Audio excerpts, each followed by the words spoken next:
व्यक्ति नहीं जान सकता कि परमात्मा की इच्छा क्या है। जब तक व्यक्ति अपने को व्यक्ति बनाए है तब तक नहीं जान सकता। व्यक्ति अपने को खो दे तो फिर परमात्मा की इच्छा ही शेष रह जाती है, क्योंकि व्यक्ति की कोई इच्छा शेष नहीं रह जाती। तब जानने का सवाल ही नहीं उठता। तब व्यक्ति वैसे ही जीता है जैसा अज्ञात उसे जिलाता है। तब व्यक्ति की कोई आकांक्षा, तब व्यक्ति की कोई फलाकांक्षा, तब व्यक्ति की कोई अपनी अभीप्सा, तब व्यक्ति की समग्र की आकांक्षा के ऊपर अपनी थोपने की कोई वृत्ति शेष नहीं रह जाती, क्योंकि व्यक्ति शेष नहीं रह जाता। जब तक व्यक्ति है तब तक अज्ञात क्या चाहता है नहीं जाना जा सकता, और जब व्यक्ति नहीं है तब जानने की कोई जरूरत नहीं। जो भी होता है वो अज्ञात ही करवाता है। तब व्यक्ति एक इंस्ट्रूमेंट हो जाता है, तब व्यक्ति एक साधन मात्र हो जाता है। कृष्ण पूरी गीता में आगे अर्जुन को यही समझाते हैं कि वो अपने को छोड़ दे, अज्ञात के हाथों में समर्पित कर दे, क्योंकि वो जिन्हें सोच रहा है कि ये मर जाएंगे वो अज्ञात के द्वारा पहले ही मारे जा चुके हैं।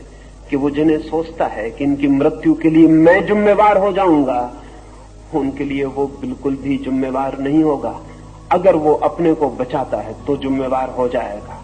अगर अपने को छोड़कर साधनवत साक्षीवत लड़ सकता है तो उसकी कोई जिम्मेवारी नहीं रह जाती है। व्यक्ति अपने को खो दे समष्टि में, व्यक्ति अपने को समर्पित कर दे, छोड़ दे अहंकार को, तो ब्रह्म की इच्छा ही फलित होती है। अभी भी वही फलित हो रही है। ऐसा नहीं कि हम उससे भिन्न फलित करा लेंगे, लेकिन हम भिन्न फलित कराने में लड़ेंगे, टूटेंगे, नष्ट होंगे। एक छोटी सी कहानी मैं निरंतर कहता रहा हूं। मैं कहता रहा हूं कि एक नदी में बहुत बाढ़ आई और दो छोटे से तिनके उस नदी में बह रहे हैं। एक तिनका नदी में आड़ा पड़ गया है तो नदी रोकने की कोशिश कर रहा है और वो चिल्ला रहा है बहुत जोर से कि नहीं बढ़ने देंगे नदी को, यद्यपि नदी बढ़ी जा रही है। वो चिल्ला रहा है कि रोक कर रहेंगे, यद्यपि रोक नहीं पा रहा है।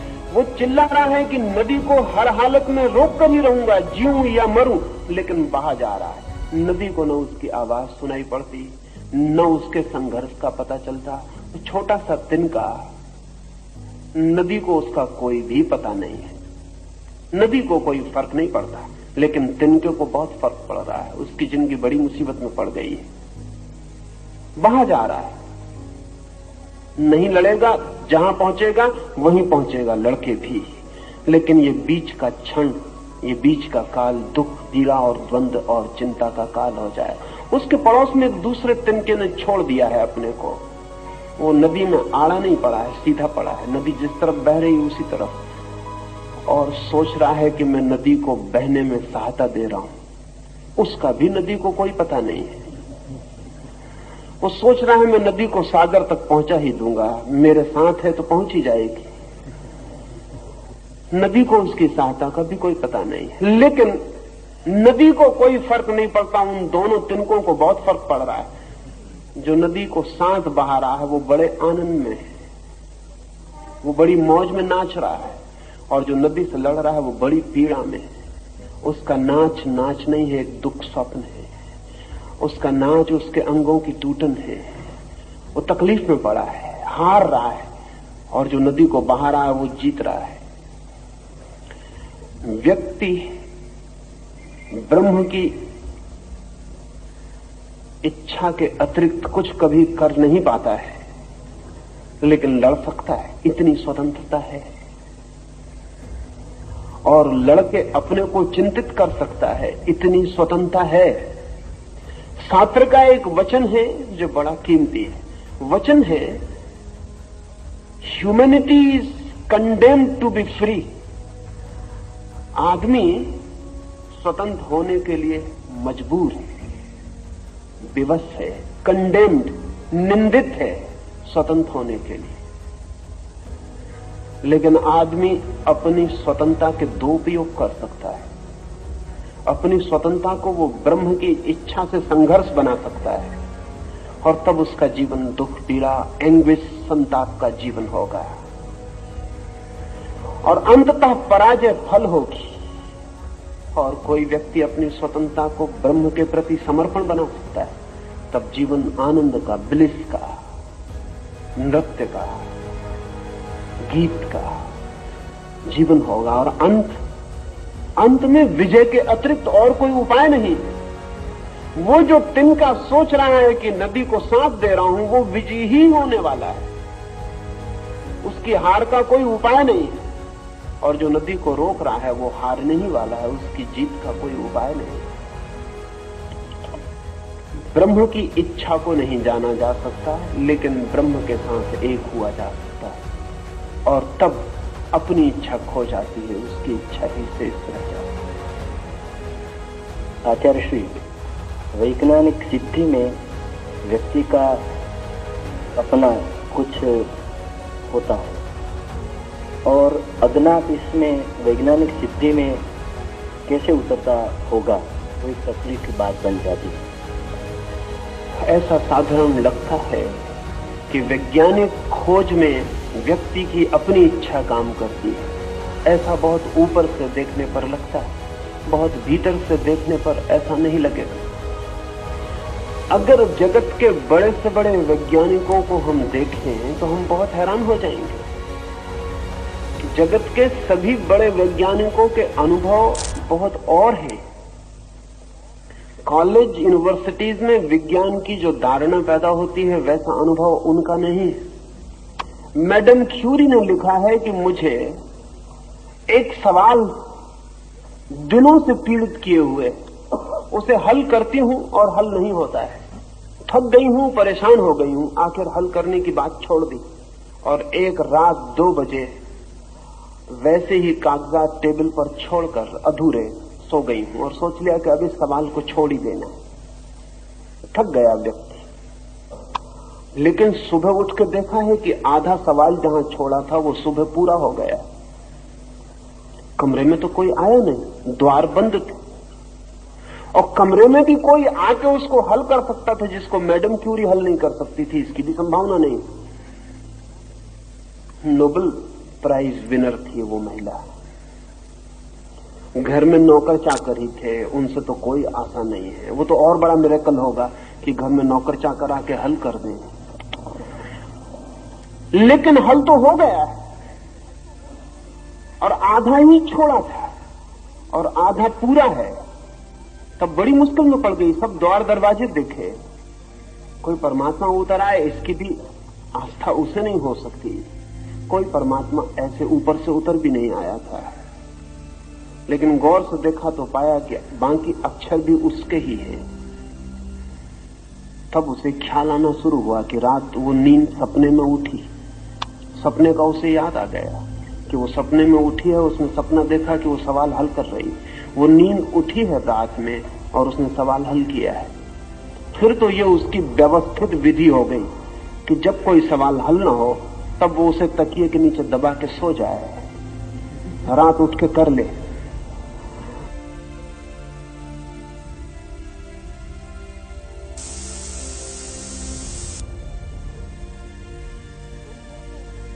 दिन भर तो मैडम क्यूरी इंडिविजुअल थी, व्यक्ति थी। रात नींद में हम खो जाती, बूंद सागर से मिल जाती, और जो सवाल हमारा चेतन मन नहीं खोज पाया वो हमारा अचेतन गहरे में जो परमात्मा से जुड़ा है खोज पाता है। आर्किमिडीज एक सवाल हल कर रहा था, वो हल नहीं होता था, वो बड़ी मुश्किल में पड़ गया था। सम्राट ने कहा था हल करके ही लाओ। आर्किमिडीज की सारी प्रतिष्ठा हल करने पर निर्भर थी, लेकिन थक गया। रोज सम्राट का संदेश आता है कि कब तक हल करोगे। सम्राट को किसी ने एक सोने का बहुत कीमती आभूषण भेंट किया था, लेकिन सम्राट को शक था कि धोखा दिया गया और सोने में कुछ मिला है, लेकिन बिना आभूषण को मिटाए पता लगाना है कि उसमें कोई और धातु तो नहीं मिली। अब उस वक्त तक कोई उपाय नहीं था जानने का, और बड़ा था आभूषण, उसमें कहीं बीच में अगर अंदर कोई चीज डाल दी गई हो तो वजन तो बढ़ ही जाएगा। आर्किमिडीज थक गया, परेशान हो गया। फिर एक दिन सुबह अपने टब में लेटा हुआ है, पड़ा हुआ है, बस अचानक नंगा ही था, सवाल हल हो गया, भागा, भूल गया। आर्किमिडीज अगर होता तो कभी ना भूलता कि मैं नंगा हूं, सड़क पे आ गया और चिल्लाने लगा, एरेका एरेका, मिल गया, और भागा राजमहल की तरफ। लोगों ने पकड़ा कि क्या कर रहे हो, राजा के सामने नंगे पहुंच जाओगे। उसने कहा लेकिन ये तो मुझे ख्याल ही न रहा। घर वापस आया, ये जो आदमी सड़क पे पहुंच गया था नग्न, ये आर्किमिडीज नहीं था। आर्किमिडीज सड़क पे नहीं पहुंच सकता था, ये व्यक्ति नहीं था। और ये जो हल हुआ था सवाल, ये व्यक्ति की चेतना में हल नहीं हुआ था, ये निर्व्यक्ति चेतना में हल हुआ था। ये बाथरूम में पड़ा था अपने टब में, रिलैक्स्ड, शिथिल, ध्यान घट गया, भीतर उतर गया, सवाल हल हो गया। जो सवाल स्वयं से हल ना हुआ था वो टब ने हल कर दिया। टब हल करेगा सवाल को। जो स्वयं से हल नहीं हुआ था वो पानी में लेटने से हल हो जाए। पानी में लेटने से कोई बुद्धि बढ़ जाती। जो कपड़े पहने हल नहीं हुआ था वो नंगे होने से हल हो जाएगा। नहीं, कुछ और घटना घट गई। ये व्यक्ति नहीं रहा कुछ देर के लिए, अव्यक्ति हो गया। ये कुछ देर के लिए ब्रह्म के स्रोत न खो गया। अगर हम जगत के सारे बड़े वैज्ञानिकों के, आइंस्टीन के, मैक्स प्लैंक के, या एडिंगटन के, या एडिसन के, इनके अगर हम अनुभव पढ़ें तो इन सब का अनुभव यह है कि जो भी हमने जाना वो हमने नहीं जाना। निरंतर ही ऐसा हुआ है कि जब हमने जाना तब हम न थे, और जानना घटित हुआ है। यही उपनिषद के ऋषि कहते हैं, यही वेद के ऋषि कहते हैं, यही मोहम्मद कहते हैं, यही जीसस कहते हैं। अगर हम कहते हैं कि वेद अपौरुषेय, तो उसका और कोई मतलब नहीं। उसका ये मतलब नहीं कि ईश्वर उतरा और उसने किताब लिखी। ऐसे पागलपन की बातें करने की कोई जरूरत नहीं। अपौरुषेय का इतना ही मतलब है कि जिस पुरुष पर यह घटना घटी उस वक्त वो मौजूद नहीं था, उस वक्त मैं मौजूद नहीं था। जब ये घटना घटी, जब ये उपनिषद का वचन उतरा किसी पर, और जब ये मोहम्मद पर कुरान उतरी, और जब ये बाइबल के वचन जीसस पर उतरे, तो वे मौजूद नहीं थे। धर्म और विज्ञान के अनुभव भिन्न भिन्न नहीं है, हो नहीं सकते। क्योंकि अगर विज्ञान में कोई सत्य उतरता है तो उसके उतरने का भी मार्ग वही है जो धर्म में उतरता है, जो धर्म के उतरने का मार्ग। सत्य के उतरने का एक ही मार्ग है। जब व्यक्ति नहीं होता तो परमात्मा से सत्य उतरता है, हमारे भीतर जगह खाली हो जाती है, उस खाली जगह में सत्य प्रवेश करता है। वो दुनिया में कोई भी ढंग से, चाहे कोई संगीतज्ञ, चाहे कोई चित्रकार, चाहे कोई कवि, चाहे कोई वैज्ञानिक, चाहे कोई धार्मिक, चाहे कोई मिस्टिक, दुनिया में जिन्होंने भी सत्य की कोई किरण पाई है उन्होंने तभी पाई है जब वे स्वयं नहीं थे। ये धर्म को तो बहुत पहले से ख्याल में आ गया, लेकिन धर्म का अनुभव 10,000 साल पुराना है। 10,000 साल में धार्मिक फकीर को, धार्मिक संत को, धार्मिक योगी को यह अनुभव हुआ कि ये मैं नहीं हूं। ये बड़ी मुश्किल बात है। जब पहली दफा आपके भीतर परमात्मा से कुछ आता है तब डिस्टिंक्शन करना बहुत मुश्किल होता है कि यह आपका है कि परमात्मा का है। जब पहली दफा आता है तो डमाडोल होता है मन कि मेरा ही होगा, और अहंकार की इच्छा भी होती है कि मेरा ही हो। लेकिन धीरे धीरे धीरे धीरे जब दोनों चीजें साफ होती हैं और पता चलता है कि आप और इस सत्य में कहीं कोई तालमेल नहीं बनता, तब फासला दिखाई पड़ता है, डिस्टेंस दिखाई पड़ता है। विज्ञान की उम्र नई है, अभी 200-300 साल, लेकिन 200-300 साल में वैज्ञानिक विनम्र हुआ है। आज से 50 साल पहले वैज्ञानिक कहता था जो खोजा वो हमने खोजा, आज नहीं कहता। आज वो कहता हमारी सामर्थ्य के बाहर मालूम पड़ता है सब। आज का वैज्ञानिक उतनी ही मिस्टिसिज्म की भाषा में बोल रहा है, उतने ही रहस्य की भाषा में जितना संत बोले थे। इसलिए जल्दी ना करें, और 100 साल और वैज्ञानिक ठीक वही भाषा बोलेगा जो उपनिषद बोलते हैं। बोलनी ही पड़ेगी वही भाषा जो बुद्ध बोलते हैं, बोलनी ही पड़ेगी वही भाषा जो अगस्तीन फ्रांसिस बोलते हैं, बोलनी ही पड़ेगी। बोलनी पड़ेगी इसलिए कि जितना जितना सत्य का गहरा अनुभव होगा उतना उतना व्यक्ति का अनुभव क्षीण होता है, और जितना सत्य प्रकट होता है उतना ही अहंकार लीन होता है। और एक दिन पता चलता है कि जो भी जाना गया है वो प्रसाद है, वो ग्रेस, वो उतरा है, उसमें मैं नहीं हूं।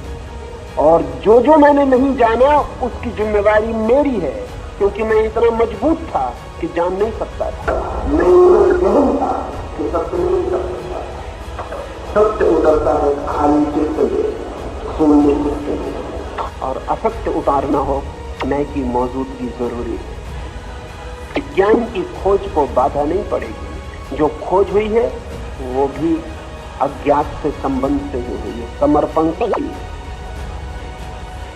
और जो खोज होगी आगे वो भी समर्पण से ही होगी। समर्पण के द्वार के अतिरिक्त सत्य कभी किसी और द्वार से न आया है न आ सकता है। आचार्य श्री, आपका ये स्टेटमेंट बड़ी दिक्कत में डाल देता है कि अचेतन मन भगवान से जुड़ा हुआ होता है।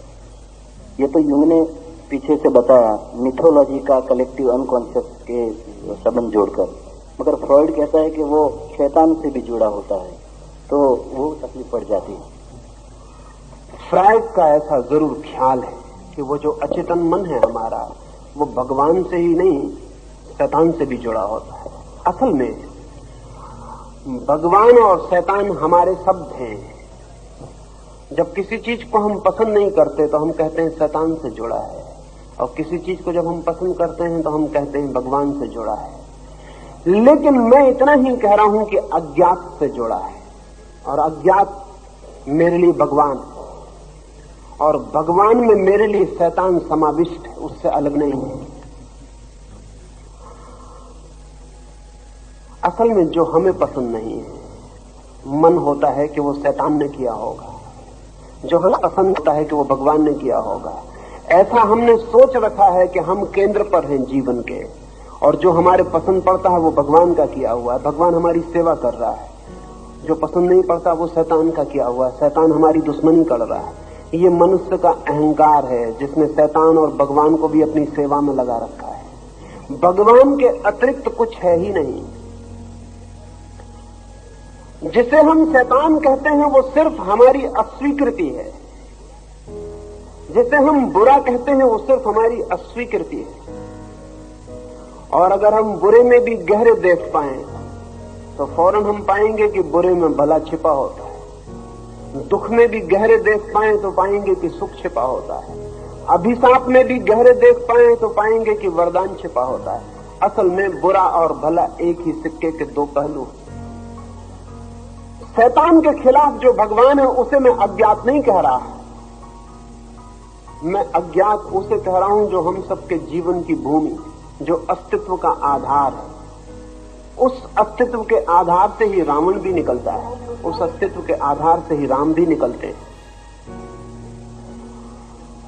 उस अस्तित्व से अंधकार भी निकलता है, उस अस्तित्व से प्रकाश भी निकलता है। हमें अंधकार में डर लगता है तो मन होता है अंधकार शैतान पैदा करता होगा। हमें रोशनी अच्छी लगती है तो मन होता है कि भगवान पैदा करता होगा। लेकिन अंधकार में कुछ भी बुरा नहीं है, रोशनी में कुछ भी भला नहीं है। और जो अस्तित्व को प्रेम करता है वो अंधकार में भी परमात्मा को पाएगा और प्रकाश में भी परमात्मा को पाएगा। सच तो यह है कि अंधकार को भय के कारण हम कभी उसके सौंदर्य को जान ही नहीं पाते, उसके रस को, उसके रहस्य को हम कभी जान ही नहीं पाते। हमारा भय मनुष्य निर्मित भय है। कंदराओं से आ रहे हैं हम, जंगली कंदराओं से होकर गुजरे हैं हम। अंधेरा बड़ा खतरनाक था, जंगली जानवर हमला कर देता, रात डराती थी। इसलिए अग्नि जब पहली दफे प्रकट हो सकी तो हमने उसे देवता बनाया, क्योंकि रात निश्चिंत हो गई, आग जला के हम निर्भय हुए। अंधेरा हमारे अनुभव में भय से जुड़ गया है, रोशनी हमारे हृदय में अभय से जुड़ गई है। लेकिन अंधेरे का अपना रहस्य, रोशनी का अपना रहस्य। और इस जीवन में जो भी महत्वपूर्ण घटित होता है वो अंधेरे और रोशनी दोनों के सहयोग से घटित होता है। एक बीज हम गड़ाते हैं अंधेरे में, फूल आता है रोशनी में। बीज हम गड़ाते हैं अंधेरे में जमीन में, जड़ें फैलती हैं अंधेरे में जमीन में, फूल खिलते हैं आकाश में रोशनी में। एक बीज को रोशनी में रख दें फिर फूल कभी ना आएंगे। एक फूल को अंधेरे में गड़ा दें फिर बीज कभी पैदा ना होंगे। एक बच्चा पैदा होता है मां के पेट के गहन अंधकार में, जहां रोशनी की एक किरण नहीं पहुंचती। फिर जब बड़ा होता है तो आता है प्रकाश। अंधेरा और प्रकाश एक ही जीवन शक्ति के लिए आधार है। जीवन में विभाजन, विरोध, पोलरिटी मनुष्य की है। फ्रायड जो कहता है कि शैतान से जुड़ा है, फ्रायड यहूदी चिंतन से जुड़ा था। फ्राइड यहूदी घर में पैदा हुआ था। बचपन से ही शैतान और परमात्मा के विरोध को उसने सुन रखा था। यहूदियों ने दो हिस्से तोड़ रखे, एक शैतान है, एक भगवान है। वो आदमी के ही मन के दो हिस्से हैं। तो फ्राइड को लगा कि जहां जहां से बुरी चीजें उठती हैं अचेतन से, वे बुरी बुरी चीजें शैतान डाल रहा होगा। नहीं, कोई शैतान नहीं है। और अगर शैतान हमें दिखाई पड़ता है तो कहीं ना कहीं हमारी बुनियादी भूल है। धार्मिक व्यक्ति शैतान को देखने में असमर्थ है, परमात्मा ही है। और अचेतन जहां से वैज्ञानिक सत्य को पाता है या धार्मिक सत्य को पाता है, वो परमात्मा का द्वार है। धीरे धीरे हम उसकी गहराई में उतरेंगे तो ख्याल में निश्चित आ सकता है। तास्य संजानयन् हर्षा पुरो वृद्ध पितामहः सिंहनादं विनश्चोद्यै शङ्खं दद्मो प्रतापवान् तथा शङ्खाश्च भैर्याश्च पणवान् खगोमुखः सहसैवाभ्यहन्यन्त सशब्दातुमुलोऽभवत्। पराक्रमशाली कुरुवृद्ध भीष्म पितामह ने दुर्योधन को प्रसन्न करते हुए सिंहनाद कर अपना उदात्त शंख बजाया। सेनापति के शंख फूंकने के अनंतर शंख, नगारे, पखवाज, ढोल आदि भांति भांति के बाजे सहसा बजाए गए। वह शब्द वीरों के हृदयों का कंपाने वाला हुआ। तथा श्वैतिर्हरैर्युक्ते महाति चन्दने स्थितौ माधवा पाण्डवश्चैव दिव्यौ शङ्खो प्रदध्मतुः पाञ्चजन्यं ऋषिकेशो देवदत्तं धनञ्जयः पौण्डं दद्मो महाशङ्खं भीमाकर्मा वृकोदरः अनन्तविजयं राजा कुन्तीपुत्रो युधिष्ठिरः नकुलसहदेवाश्च सुघोषमणिपुष्पकौ। तदनंतर सफेद घोड़ों से युक्त विशाल रथ पर बैठे हुए माधव, भगवान श्री कृष्ण और पांडव अर्जुन ने दिव्य शंख बजाए। ऋषिकेश भगवान श्री कृष्ण ने पांचजन्य शंख और धनंजय अर्जुन ने देवदत्त शंख, लोगों को भयदायक कर्म करने वाले भीम ने पौंड्र नामक महाशंख बजाया।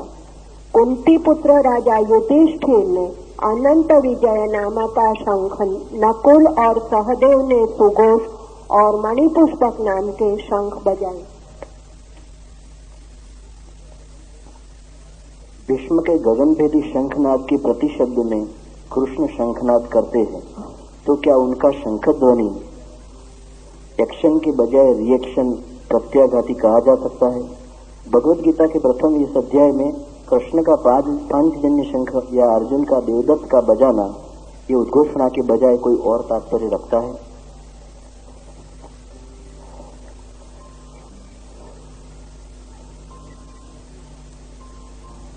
कृष्ण का शंखनाद भीष्म के शंखनाद की प्रतिक्रिया, रिएक्शन है, ऐसा पूछा है? नहीं, सिर्फ रिस्पांस है, प्रतिसंवेदन है।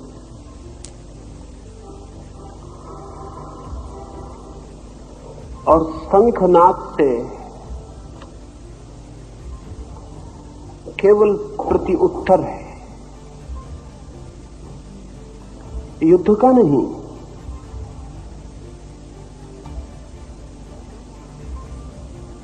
लड़ने का नहीं। शंखनाद से सिर्फ स्वीकृति है चुनौती की। वो चुनौती जो भी लाए, वो चुनौती जो भी दिखाए, वो चुनौती जहां भी ले जाए, उसकी स्वीकृति है। इस स्वीकृति को थोड़ा समझना उपयोगी है। जीवन प्रतिपल चुनौती है, और जो उसे स्वीकार नहीं करता वो जीते जी ही मर जाता है। बहुत लोग जीते जी ही मर जाते हैं। बनस्ता कहा करता था कि लोग मरते तो हैं बहुत पहले, दफनाए बहुत बाद में जाते। मरने और दफनाने में कोई 40 साल का अक्सर फर्क हो जाता है। जिस दिन से व्यक्ति जीवन की चुनौती का स्वीकार बंद करता है, उसी क्षण से मर जाता है। जीवन है प्रतिपल चुनौती की स्वीकृति। लेकिन चुनौती की स्वीकृति भी दो तरह की हो सकती है। चुनौती की स्वीकृति भी क्रोधजन्य हो सकती है और तब प्रतिक्रिया हो जाती है, रिएक्शन हो जाती है। और चुनौती की स्वीकृति भी प्रसन्नता, उत्फुल्लता से मुदितापूर्ण हो सकती है और तब प्रतिसंवेदन हो जाती है। ध्यान देने योग्य है कि भीष्म ने जब बजाया तो वचन है कि प्रसन्नता से, और वीरों को प्रसन्न चित्त करते हुए आह्लाद फैल गया उनके शंखनाद से। उस शंखनाद से प्रसन्नता फैल गई। वो एक स्वीकार है। जीवन जो दिखा रहा है, अगर युद्ध भी, तो युद्ध का भी स्वीकार है। जीवन जहां ले जा रहा है, अगर युद्ध में भी, तो उस युद्ध का भी स्वीकार है। निश्चित ही इसे प्रत्युत्तर मिलना चाहिए। और पीछे कृष्ण और पांडव अपने अपने शंखनाद करते। यहां भी सोचने जैसी बात है कि पहला शंखनाद कौरवों की तरफ से होता है। युद्ध का प्रारंभ का दायित्व कौरवों का है। कृष्ण सिर्फ प्रत्युत्तर दे रहे हैं। पांडवों की तरफ से प्रतिसंवेदन है, रिस्पांस है। अगर युद्ध ही है तो उसके उत्तर के लिए वे तैयार हैं। ऐसे युद्ध की वृत्ति नहीं है। पांडव भी पहले बजा सकते नहीं, लेकिन इतना दायित्व, युद्ध में घसीटने का दायित्व कौरव ही लेंगे। युद्ध का ये प्रारंभ बड़ा प्रतीकात्मक है। इसमें एक बात और ध्यान देने जैसी है कि कृष्ण शुरू करते हैं। अगर भीष्म ने शुरू किया था तो कृष्ण को उत्तर देने के लिए तैयार करना उचित नहीं है। उचित तो है कि जो युद्ध के लिए तत्पर योद्धा हैं, कृष्ण तो केवल सारथी की तरह वहां मौजूद हैं। वे योद्धा भी नहीं है, वे युद्ध करने भी नहीं आए, लड़ने की कोई बात ही नहीं है। पांडवों की तरफ जो सेनापति है उसे शंखनाद करके उत्तर देना चाहिए, लेकिन नहीं। ये बहुत महत्वपूर्ण है कि शंखनाद का उत्तर कृष्ण से शुरू करवाया गया है। ये इस बात का प्रतीक है कि पांडव इस युद्ध को केवल परमात्मा के तरफ से डाले गए दायित्व से ज्यादा मानने को तैयार नहीं। परमात्मा की तरफ से आई हुई पुकार के लिए वे तैयार। वे केवल परमात्मा के साधन भर होकर लड़ने के लिए तैयार। इसलिए ये जो प्रति उत्तर है युद्ध की स्वीकृति का, वो कृष्ण से दिलवाया गया है। उचित है उचित है। परमात्मा के साथ लड़के हारना भी उचित है, और परमात्मा के खिलाफ लड़के जीतना भी उचित नहीं है। अब हार भी आनंद होगी, अब हार भी आनंद हो सकती है, क्योंकि ये लड़ाई अब कौरवों की अपनी नहीं है, अगर है तो परमात्मा की है। लेकिन ये रिएक्शन नहीं है, ये रिस्पांस है, इसमें कोई क्रोध नहीं है। अगर भीम इसको बजाता तो रिएक्शन हो सकता था, अगर भीम इसका उत्तर देता तो वो क्रोध नहीं दिया गया होता। अगर कृष्ण की तरफ से ये उत्तर आया है तो ये बड़ी आनंद की स्वीकृति है कि ठीक है, अगर जीवन वहां ले आया है जहां युद्ध ही फलित हो, तो हम परमात्मा के हाथों में अपने को छोड़ते हैं।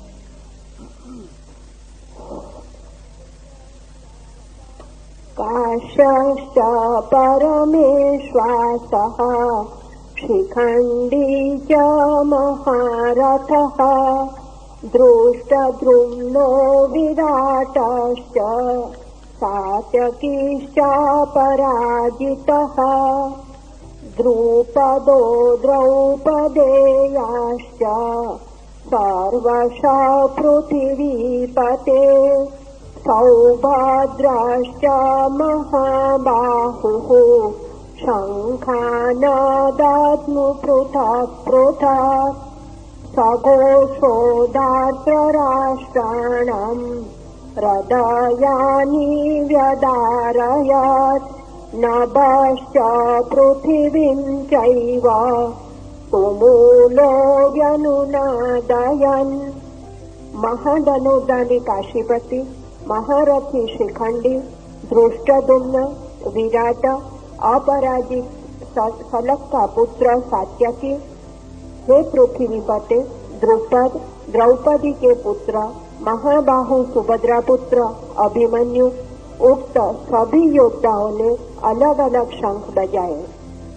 आकाश और पृथ्वी को प्रतिध्वनि द्वारा पूर्ण कर रही पांचजन्य आदि शंखों से उत्पन्न महाध्वनि ने संपूर्ण शंखों से शब्दों से मिलकर धृतराष्ट्र के पुत्र, संबंधी और सैनिकों के हृदय को विदीर्ण कर दिया।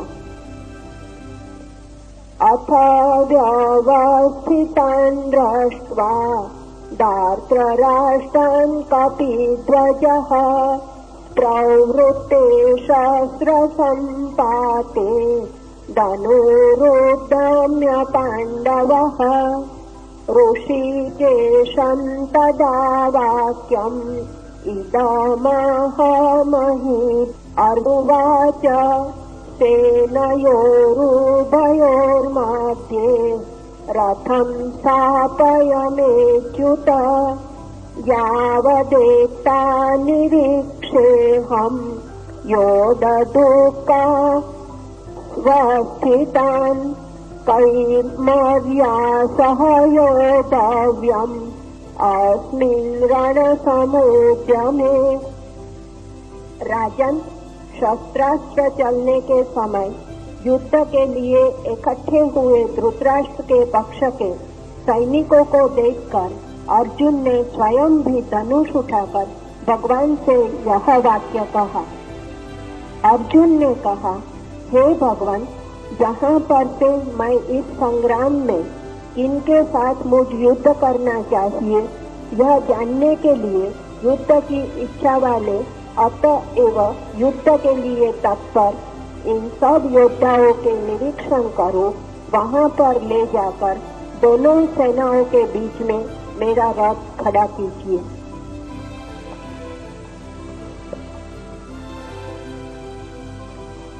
अर्जुन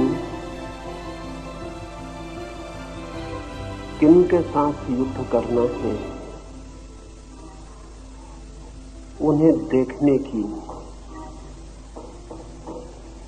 कृष्ण से प्रार्थना करता है।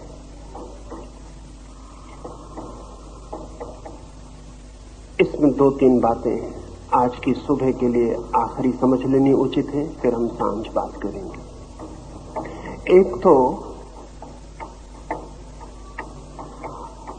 अर्जुन का ये कहना कि किन के साथ मुझे युद्ध करना है,